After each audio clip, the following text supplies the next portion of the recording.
Well, yeah, I see. The way I look at it is, regardless of something happened or not, and if it was an accident, well, tell me. Like, let me help me help you. Like, I want to know what I can do or what happened today to be able to explain it later. I don't know what happened today. I just need to. People are going to have questions. Mm-hmm. Your family. Well, I have questions. Well, exactly. So why can't we figure this out together? Well, we can, but I've been left in the dark on everything since. Well, the thing is, I can't. There's certain things, but there's certain things I can tell you and I can't tell you. Okay. But when you start to tell me what you did today, starts to clear up things. Once you start telling me, I can start telling you. That's how it works. Let me help you. So you have to help me first. So I can help. Yeah, of course. So I can figure out what happened and what you were doing today. I mean, I've already talked to your wife. I've already talked to your daughter, who's really sweet, by the way. She's a really good kid. Yeah. So the only step left is to talk to each other and figure out, come get down to the bottom of it. What happened today? Okay. Why was today any different than every other day?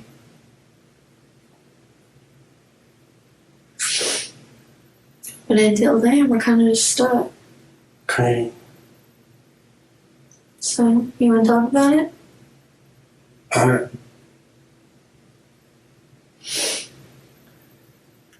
Well, when I'm looking over there, I know what you're on the paper. I know.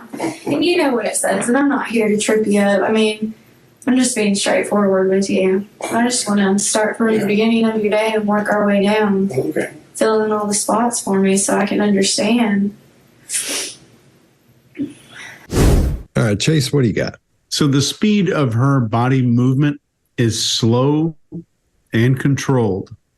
This is one of the very first things that I teach anyone, not just interrogation people. So can you be the most comfortable person in the room? You don't have to be the most confident or the most dominant.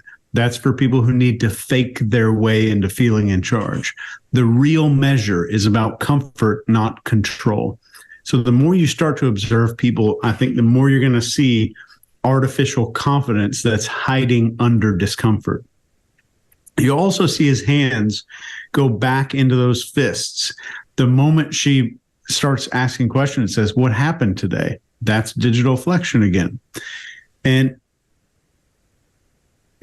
I think she says, when you start to tell me what you did today, there's a method I teach a lot of my coaching clients. She uses here with her voice and her body that makes him start to open up, and you can see it plain as day with his hands, just totally relaxing.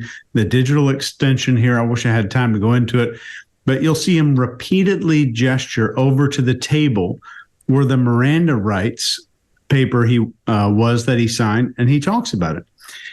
So here's an extreme tip if you're in law enforcement. If you have someone sign a paper like that, this is also the location that you're later going to place a piece of paper of what some people said that were nice about that person.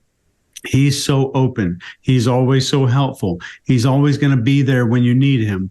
He tells it like it is. He always tells the truth. He sets a great example. All those things that friends and family would say about a person and not the accuser. So the trick is to read a few of these out loud, place them on the desk where the Miranda rights were. This does not mean that you're not going to be talking about the other accusations, the negative stuff later in the conversation. And you'll see him issue a stop gesture here exactly at the end of this clip, and see if you can see what the interrogator said to potentially cause this kind of nonverbal reaction. Maybe one of you guys will talk about it, and maybe you'll mention it in the comments, and we'll learn something from you. Scott, what do you got? All right. You're right. When she tells him she wants to when she asks him what happened, you see those hands clench back up. It starts shutting him down again. He's still he's focused on what's happening there. But he's not able to control that. I always hear, a lot of people say, you all teach people body language and helps them to lie and all that. No, it doesn't at all. You're seeing why it doesn't at all, because this guy is under the impression, again, that if he just sits there, you can't tell what's happening, but you can tell everything that's happening, because it goes down to the little tiny moves that are being made. His hands. If he's moving around a lot, you see his hands move. We'll see it, and you'll see it if you're a panelist. But if you're not, you may miss that. So it's all those little things that come into play at this point. When you're that still and anything at all moves, then it really sticks out a lot. For eye contact, a lot of people here will say, I think he brings up why he's breaking eye contact. In other words, he explains why he's looking away, because he's under the impression that breaking eye contact, she's going to think he's lying to her. Well, we all know that's not true at all, because what happens when you break eye contact, you're just thinking. That's it. You're just thinking about what's happening. And it's normal to break eye contact when you're giving an answer or you're explaining something, because when you don't, it looks weird, because it's your brain trying to stay locked on that person so you can see if there are any changes in their face, if their eyes look weird, if their head turns.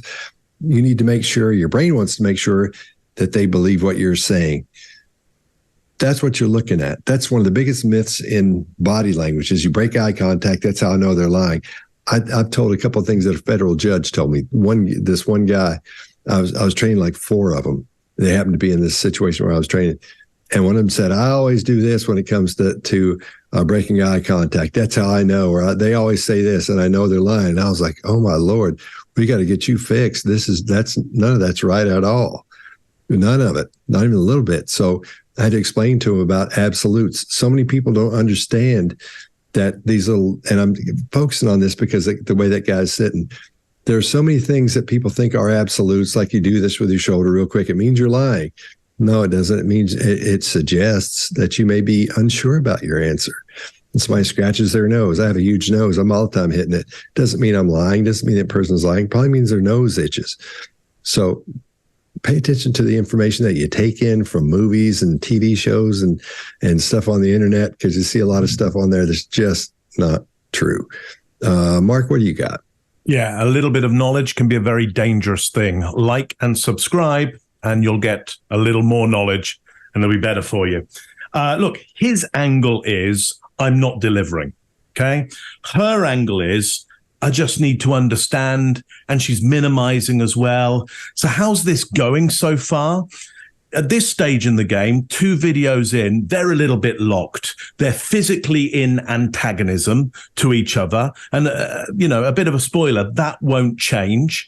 And that we might have some issues further down the line. But they're in antagonism, which means they're opposite each other geometrically, which means they're more likely to get into a battle with each other. And systematically, they are in a battle. He's saying, I'm not going to give anything. And she's going, I just need to understand. She wants, he's not going to give. This is an argument at the moment. She needs to get into more complement with him, both geometrically and in, the side that she's on. She needs to get closer to him in some way, not only physically, I would say, but also in her outlook. Will she get there on the next video? We'll find out. But before that, Greg, what do you got on this? Yeah, so let's first start with where Scott ended. The reason that you don't look people in the eyes is very simple, and that if somebody is staring you in the eyes, it's not a good sign. And the reason is this. I want you to think about the last thing you heard before you started watching this show. Find your eyes moving around? That's because they do. As we access memories, our eyes move. So when you ask me a question, I have to think of an answer for. My eyes are going to move around in my head. We'll go into another day, another time, where they might go and why and how to find out. But just know that your eyes move when you're thinking. And that's an important part of all conversations. So when a person rivets eye contact, I'm concerned. I always taught interrogators that a good interrogator is like a swan. They're gracefully floating along the top of the water, but if you look under the water, their little legs are just paddling like hell. They look really goofy when you look under there. And that's what a good interrogator is doing, and that's what she's doing. And I'm going to show you how you can tell. I have coached so many interrogators in my life about how to hide their discomfort, and she doesn't hide hers here. She starts off with a solicitation and interrogation too early in this case. And she's doing a great job. So if you're watching, Nakona, we don't want you to think this is critique of you. This is just saying technique. I think you did a great job, but you went in too quickly. And the reason you know she went in too quickly is because he picks up on it. Remember, we said you got to get rapport. You got to get to that place where you have a good understanding of each other, and then you can start poking and prodding. Otherwise, you bounce off. It's kind of like Maslow. You can't differentiate until you belong. And this is a very small microculture you're trying to establish. Once we belong, then I can start playing the games. So when she goes in too early, you see her mixing read and sharp. She's doing a great job of all that stuff around, hey, help me out. I need your help to make this work. She's mixing non-coercive interrogation styles. The first thing to note that she is feeling uncomfortable is she telegraphs openness, but she does soldier finger. She puts her fingers the way all soldiers do. We put our thumb to our index finger as part of our standing at the position of attention. And I call when I see somebody do that soldier finger when they go into that thing. She's trying to be open, but her right hand isn't. That's the first part. Then you watch her put her hand between her thighs.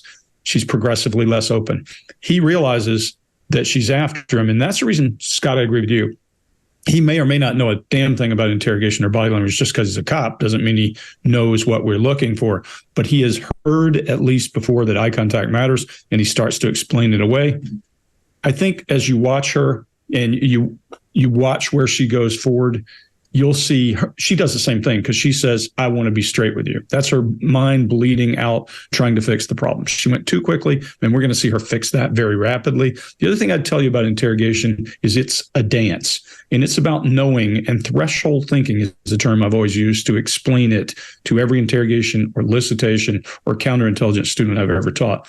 What you have to do is you have to keep your nose just before dipping, meaning I'm paying attention. There's a concept in braking when you're driving, protective driving, that you threshold brake. It means you're just before the front of your car dodging down. The same thing works when you're talking to somebody. I go just to the edge of saying you did it without saying you did it. And if you're not careful, you step past that boundary and the person's on notice. So that dance we'll see evolve. She does a go in, back up, go in, back up, go in, back up, until she actually gets to the point where she needs to close. And then you've got closure for the interrogation. That's all I got. One of those tape replays. Well, yeah, I see. The way I look at it is, regardless of something happened or not, and if it did, if it was an accident, well, tell me. Like, let me help me help you. Like, I want to know what I can do or what happened today to be able to explain it later. I don't know what happened today. I just need to.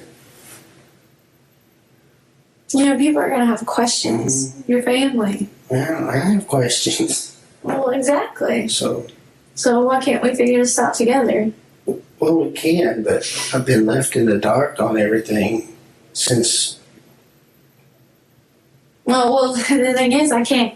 There's certain things, but you know, there's certain things I can tell you and I can't tell you. Okay. But when you start to tell me what you did today, it starts to clear up things. Once you start telling me, I can start telling you. That's how it works. Let me help you. So you have to help me first. So I can. Yeah, of course. So I can figure out what happened and what you were doing today. I mean, I've already talked to your wife. I've already talked to your daughter, who's really sweet, by the way. She's a really good kid. Yeah. So the only step left is to talk to each other and figure out, you know, come get down to the bottom of it. What happened today? Okay. Why was today any different than every other day?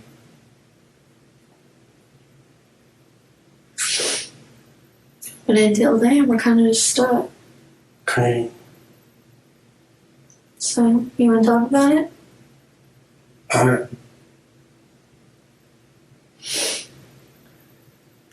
Well, when I'm looking over there, I know what you're on doing. the paper. I know. And you know what it says, and I'm not here to trip you up. I mean, I'm just being straightforward with you. I just want to start from the beginning of your day and work our way down. Okay. Fill in all the spots for me so I can understand. If you like this video, get the full body language breakdown and analysis on our main channel by clicking this video right here.